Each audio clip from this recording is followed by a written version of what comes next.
Thank you, and good morning. To Principal Logan, to district representatives, staff, teachers, family, friends, and saving the best for last, the 2013 graduating class of IS 239.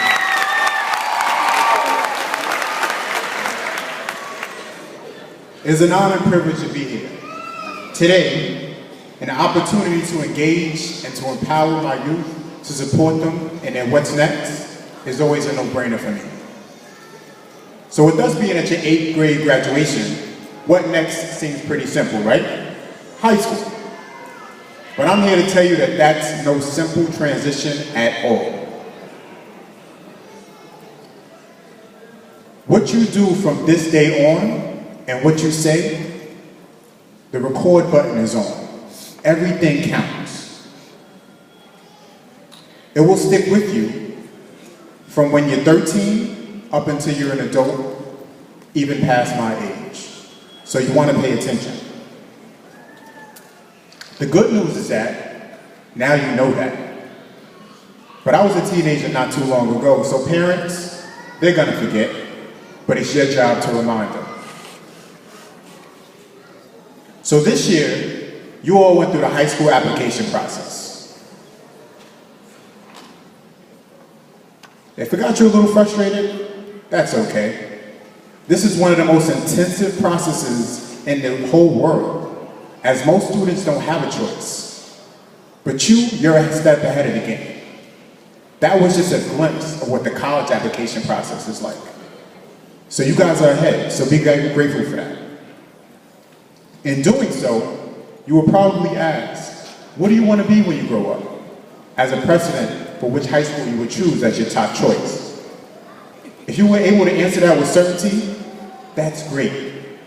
If you were a little unsure, well, that's okay too, because you have all the time in the world to figure out what you want to be and do exactly that.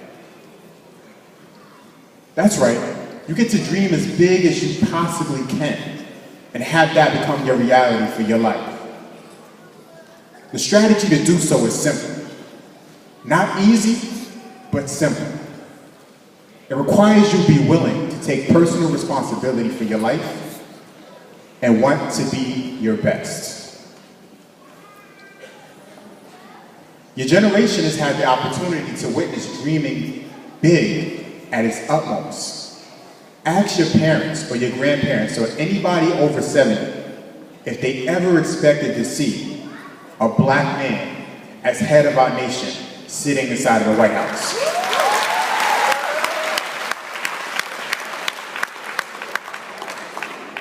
No one expected to see that. And on top of that, voted into a second term. Now that's dreaming big, and that's a big achievement. But President Obama was just a boy who grew up in an inner city community with circumstances probably just like yours, if not even worse. And if he could have that turnout, then there is no limit to the possibilities that lie ahead of you for which your goals and dreams can be achieved. So as a child, there have been many that will continue to put speculations and perceptions on who you are. Even today implies a perception. One which I'd say you may want to believe, but that's not important. But let's break it down. Saving the best for last. What does that mean?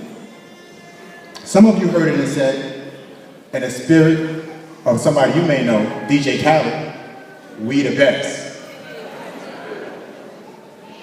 Some of you might have said, yep, I'm better. And some of you may have wondered, am I really? When I heard the theme, I said, wow. And that's a powerful statement with an underlying challenge. Through those doors on Springfield and Conduit, have walked quite a few principals,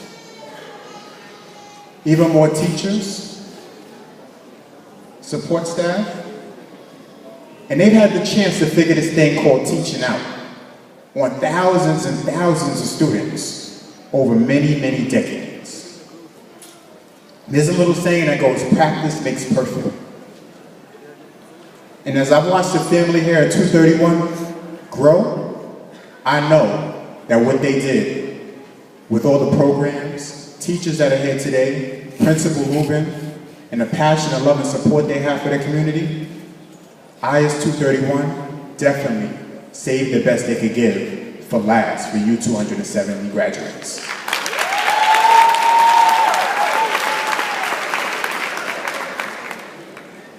So we moved to this culture that values material things.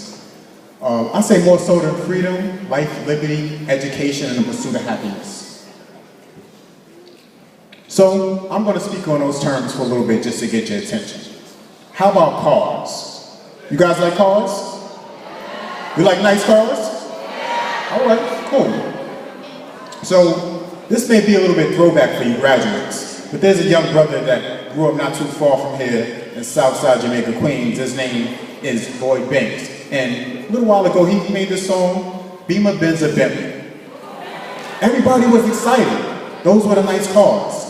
But see, y'all didn't get excited about that, so I'm gonna fast forward to 2013. How about my man Future? I woke up in my new Bugatti. Hey! Yes, y'all know about that, right? So these are all luxury cars. Everybody you like luxury cars? All right, cool. So, to get a luxury car, there's a nice hefty price tag on it. You not only have to put the down payment, but there's a car note.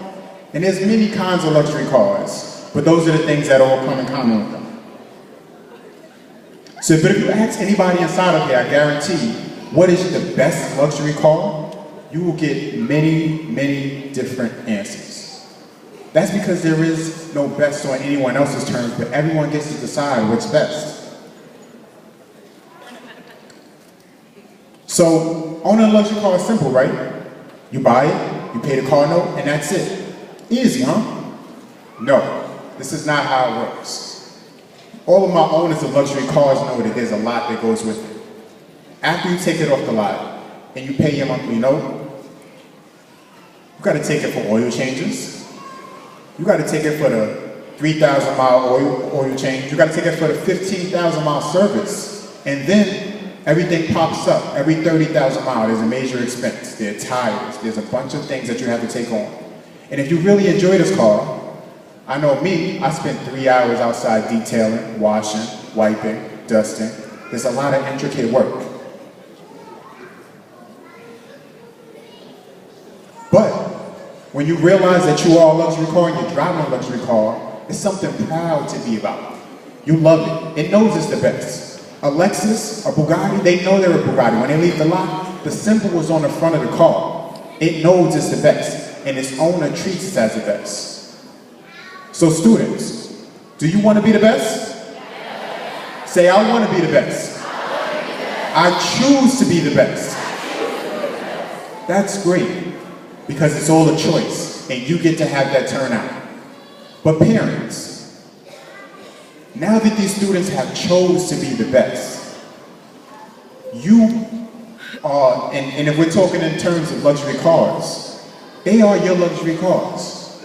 So it takes some work to be with these students. It's not just I've had my child, and I put them out, and it just gets a flourish. It takes you putting in those 30,000 mile checkups, or going to the library, or sending them to an extracurricular program, or sitting down doing homework with them.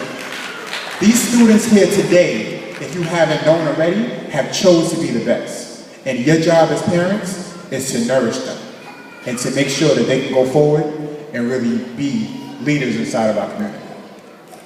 So today, I ask you,